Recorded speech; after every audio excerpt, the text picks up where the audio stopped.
ఇంతమంది ఒకే రిథమ్‌లో పెడల్ని కదిలించడం అసలెలా?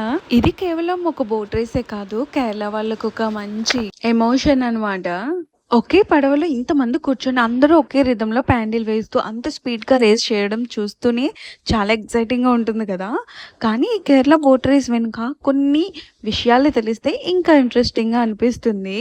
కేరళలో ఈ ట్రెడిషనల్ బోట్ రేస్‌ని వెల్లం కలి అని కూడా అంటారు. ముఖ్యంగా ఓణం సీజన్‌లో కేరళలో బ్యాక్ వాటర్స్ మొత్తం ఈ బోట్ రేసెస్‌తో సందడిగా మారిపోతుంది. నేను చూసినప్పుడు కూడా 2 సైడ్స్‌లో ఇంతమంది జనాలున్నారంటే అసలు చెప్పలేము. సో, వాళ్ళ ఫేవరెట్ బోట్ కోసం అయితే సపోర్ట్ చేస్తూ కనిపిస్తారు. ముందుగా ఈ పడవని చూడండి. మనకు సాధారణంగా పడవ అంటే చిన్నగా ఉంటుంది కదా! కానీ ఇది స్నేక్ బోట్ మాత్రం చాలా పొడవుగా ఉంటుంది. అండ్ వాటిని చుందాన్ వాలం అని పిలుస్తారనమాట. దాదాపు 100 అడుగుల వరకు పొడవుగా ఉంటుంది. అంత పొడవైన బోట్‌లో చాలామంది రోస్ కలిసి ఒకే రిథమ్‌లో పెడల్ వేయడం అంటే అదంత ఈజీగా అయితే అస్సలు కాదు.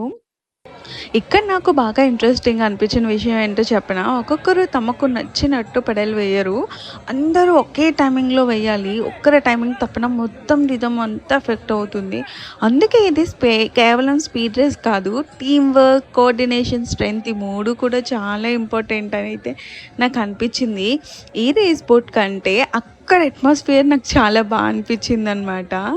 బోటుకి ముందు వెళ్తుంటే క్రౌడ్ మొత్తం ఒక్కసారిగా అరుస్తూ వాళ్ళ టీమ్‌ని అయితే భలే ఎంకరేజ్ చేస్తున్నారు. అంటే ఇది కేవలం ఒక కాంపిటీషన్‌లా కాదు. చాలా ప్రాంతాల్లో ఈ బోట్ టీమ్స్‌కి ఊరి ఐడెంటిటీతో కూడా కనెక్షన్ ఉంటుందంట. ఇంకో విషయం తెలుసా? ఈ బోట్ రేస్‌లన్నీ ఒకే టైప్‌లో ఉండవు. కేరళలో కొన్ని రేసెస్ ప్యూర్‌లీ కాంపిటీటివ్‌గా ఉంటే, అరన్ముల బోట్ రేస్ అంటే కొన్ని ఈవెంట్స్ రెగ్యులేషన్